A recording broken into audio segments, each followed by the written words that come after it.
Робот-пылесос глобальной версии с гироскопом для системы навигации, мощность всасывания 2200 паскалей, стандартно, поддержка голосового управления, вместительный пылесборник на 600 мл, электронный резервуар для воды, разумеется, возможность одновременно пылесосить и протирать полы. Это малая часть того, о чем нам в рекламе заявляет производитель. Но как на самом деле дела обстоят у робота-пылесоса под названием Xiaomi Robot Vacuum Mop 2C, я сейчас вам обязательно расскажу. Это, наверное, уже 50-й робот-пылесос на канале, поэтому опыта хватает. Полетели! Всем привет! Вы на канале Польза.нет, меня зовут Саня, и здесь только быстрые обзоры и долгие стримы. Нет, я не кашу про Unbox Therapy, я просто хочу рассказать, что Али с какому-то телефону, который я купил в подарок, прислала мне вот такую кепку. И если вам прислали такую кепку, напишите мне, пожалуйста, к чему в подарок вам ее прислали, и поделитесь вашим мнением по поводу нее. Почему? Потому что она вообще классного качества. То есть я примерно такие же найковские покупал. Но это лирика.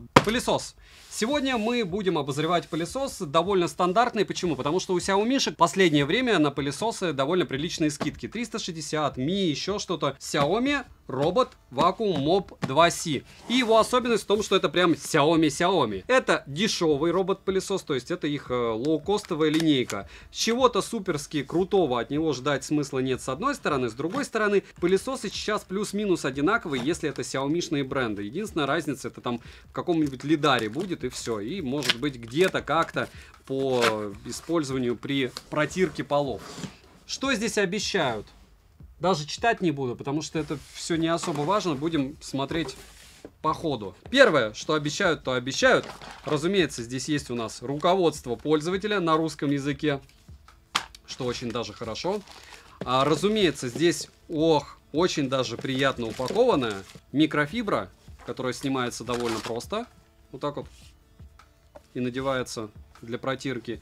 И небольшой резервуар, и это тоже неплохо. То есть сюда вы заливаете, крепите к пылесосу, он у вас протирает полы, вы делаете вид, что вы помыли полы для себя или еще для кого-то, и обратно убираете. Следующий момент. Все максимально стандартно, то есть те, кто имели Xiaomi-шные роботы-пылесосы, они знают, что плюс-минус все одинаково. Что еще у нас интересного? Много всяких наклеек, чтобы все выглядело максимально идеально. Разумеется, ограничители на бампера. Вот такой бампер. Где моя турбощетка? Турбощетку вижу, и одна щетка боковая без, к сожалению, сменных.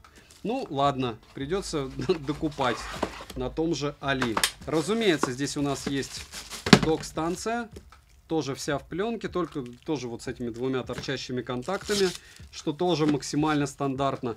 Вообще пылесосы ушли в первую очередь не в какие-то там супер разработки, чтобы они 7000 паскалей сосали все дружно. Или не в систему самоочистки, которая тоже та еще приблуда, которую один черт чистить надо, хоть чуть-чуть. Но в первую очередь в стоимость. Они стали стоить дешевле. Сразу у Xiaomi видите минус. Здесь некуда прятать кабельное хозяйство. По турбощетке. Она здесь у нас, к сожалению, неразборная сразу. То есть это тоже расходы. 40 Вт rated power. Но все остальное надо тестировать. Почему? Потому что даже щетки для чистки, как мы любим, чтобы она была здесь упакована, к сожалению, нет. Я бы был рад, если бы она была, но ее здесь нет. Не то чтобы это эпичный фейл, но не особо приятно. Если брать... Каким образом нам надо будет чистить довольно большой, кстати, контейнер для мусора, то все просто. Simply clever. Единственное, здесь нет вот этой вот ограничительной штуки, чтобы не выпадал мусор. Не факт, что с такой геометрией и с такой структурой он будет выпадать, но все равно хотелось бы. Есть кнопка для ресета, есть Wi-Fi, и, скорее всего, здесь мы будем наблюдать щеточку. Все максимально вандально будем распаковывать. Щетку все равно не вижу. И кабель для питания. Где щетка для чистки? Ну, вообще Xiaomi, конечно. Если они ее замылили. Вилка евро. Протестирую. Посмотрю, как он с домашними животными себя ведет. С котом, детьми и остальной живностью. И расскажу обязательно вам. В целом, сборка класс. Химия не пахнет. Много всяких сенсоров. Как они работают. по результатам этим и расскажу. Потому что на заборе много чего пишут, а вот щеточки не добавили. Есть, видите, наклейка, что нельзя его без сервисного центра вскрывать, иначе гарантия слетит. Нравится? Беленький, красивый, Xiaomi живучие пылесосы. Смотрим. 7 обзоров в неделю выгружаю, ежемесячно разыгрываю 5 Mi Band 6 серии. За лайк, подписку, комментарий к любому видео. На Mi Band 7 обзор, разумеется, уже был. Условия конкурсов, которых под конец месяца всегда много, и мои контакты, разумеется, в прикрепе. Мой телеграм-канал с промокодами на Али, где и все ссылки. Подписывайтесь на телеграм-канал взаимопомощи, нас там почти 15 тысяч человек, и телеграм-канал скидок больше 56 тысяч. Плюс я туда эксклюзивный контент скидываю. Примеры съемок камер, либо какие-то руководства, полезные для покупателя. Перейдем же к роботу-пылесосу. Полетели. У меня на руках глобальная версия, от китайской версии она слегка отличается, о чем я расскажу далее. Данная модель поставляется только в белой расцветке, дизайн не совсем стандартный, так как мы привыкли к более прямым частям корпуса. Конечно же, внешне он практически не отличается от своих собратьев. Корпус робота-пылесоса выполнен из матового пластика, а наверху расположили глянец. Сборка хорошая, как и материалы, ничего не тарахтит и не издает посторонних звуков. Разумеется, кроме бампера, так как это подвижная часть, как и у большинства роботов-пылесосов. Габариты составляют 353 на 350 на 81,5 мм. Вес небольшой, 3300 граммов. На корпусе расположили с верхней части лого Mi, понятно, что это к Xiaomi относится. Две прорезиненные физические кнопки, такие как запуск и домой. С помощью них можно также выполнять базовые команды, если робот-пылесос не подключен к Wi-Fi. Кнопки имеют подсветку и нажимаются легко.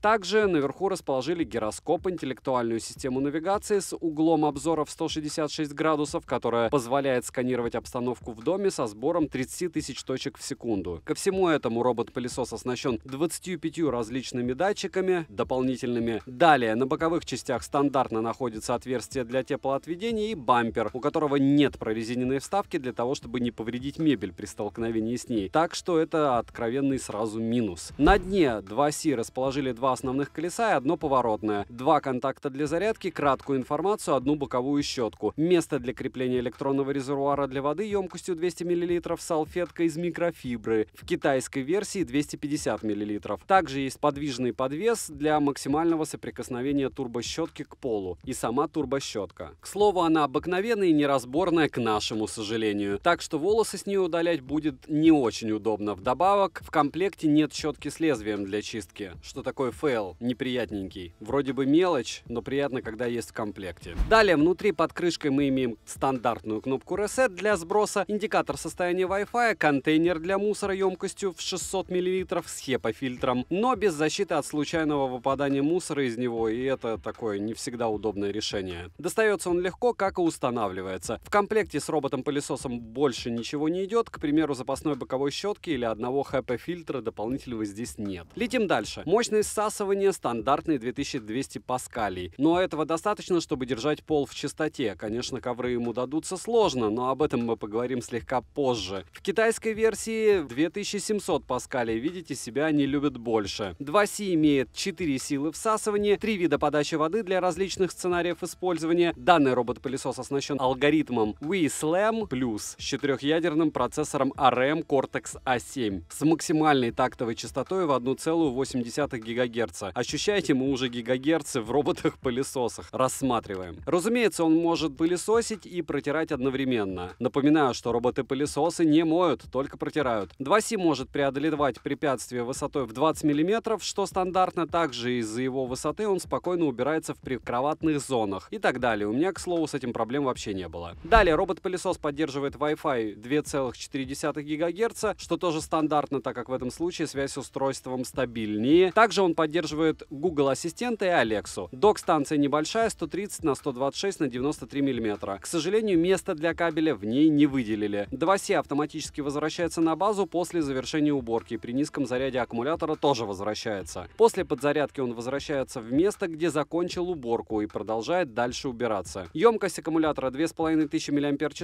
с максимальной силой всасывания. 2C прожил у меня 1 час 20 минут и убрал 75 квадратных метров, чего более чем совершенно достаточно в стандартной двушке, к примеру, в Санкт-Петербурге или Ленобласти. Летим дальше. Приложение для полноценного использования называется Mi Home. На главной странице мы имеем время уборки, зону уборки и заряд аккумулятора в процентах. Также есть возможность настроить режим уборки, включить функцию зонированной уборки. В настройках можно запланировать уборку, включить функцию «Не беспокоить», выбрать часовой пояс, настроить голосовое оповещение. К слову, русская озвучка на борту, и она довольно хороша, как всегда у Xiaomi-тов. Далее есть история уборок, состояние расходных материалов, пульт ДУ, поиск робота-пылесоса, редактирование областей на карте, установка виртуальных стен и запретных зон, сбросить настройки карты и стандартные настройки. Обновить прошивку в приложении можно, она мне прилетала сразу же после подключения робота-пылесоса. Приложение работает корректно, проблем с ним у меня не было. И для подобного робота-пылесоса все необходимые функции настройки на борту, что хорошо. Далее перейдем же к тестам и самой работе пылесоса. Уровень шума не превышает 73 дБ, если использовать его с максимальной силой всасывания. Никакого космоса, конечно, нет. Нормальный шум. К навигации вопросов нет, так как работает он в стандартном режиме с зигзагообразным маршрутом. Если во время уборки взять его и отнести в другую комнату, то он вернется на место, где вы его подняли. Карты не слетают, что хорошо. Мощности всасывания хватает для уборки полов, и это однозначно. С коврами он справляется только с коротким ворсом, и то в несколько заходов. Стулья робот-пылесос иногда задевает, по комнате не двигает, но на пару сантиметров передвинуть может. Препятствия в 2 сантиметра не всегда ему даются, но по квартире он перемещается уверенно, пороги ему не страшны. Убрать различную крупу, шерсть домашних животных и так далее он может. Разумеется, в углах крупу он не достает. И в целом лучше всегда 2 раза его пускать, если не 3. От влажной уборки я многого не ожидал, но в целом, к примеру, с небольшими пятнами разлитого кофе на полу он справляется неплохо. При включенной влажной уборке хорошо убирает пыль и шерсть с пола, но серьезные пятна он до конца не вытирает. По темным покрытиям 2C проезжает спокойно, но не по всем и не всегда. Если использовать его в двухэтажном доме, то можно не бояться, что он полетит со 2-го этажа, так как у меня по тестам он не слетел даже со стола, что хорошо. Минусы: неразборная турбощетка, нет лезвия для очистки щетки, нет доп-хеп-фильтра, отсутствие фильтра глубокой очистки, нет прорезиненной вставки у бампера. Цену можете посмотреть по ссылке в описании к видео, она всегда лояльна у Xiaomi-тов, особенно у этой модели. Не забудьте подписаться на телеграм-канал взаимопомощи, телеграм-канал скидок, еще раз повторяю, там уникальный контент, стараюсь грузить каждый день, какие-нибудь гайды и руководства. Резюмирую, Xiaomi Robot Vacuum Mop 2C в целом неплохой вариант, но предупреждаю сразу, презентабельный вид у него потеряется быстро. Также отмечу, что комплектация у него минимальная, это не радует, хотя с другой стороны он полностью выполняет свою функцию, вдобавок работает он корректно. Если у вас дома нет ковров или, к примеру, их у вас минимальное количество и они с коротким ворсом, то 2C не худший вариант, даже в некоторых моментах лучший. У меня негативных эмоций за то время, пока им пользовался, он не вызвал. Не забываем подписываться на канал, писать в комментариях, что бы вы еще хотели увидеть на обзор. Скоро будут и Realme Q5, и Realme Q5i, и iQOO 6SE, и 11E, и 11E Pro от Xiaomi. И еще много всяких интересных смартфонов, кстати, включая флагманы и опповские, вивовские планшеты. Да-да-да, Realme-вский мини тоже будет. Поэтому подписывайтесь, еще раз повторяю, с колоколом. Девайсу однозначное да. Добра и удачи вам, дорогие друзья.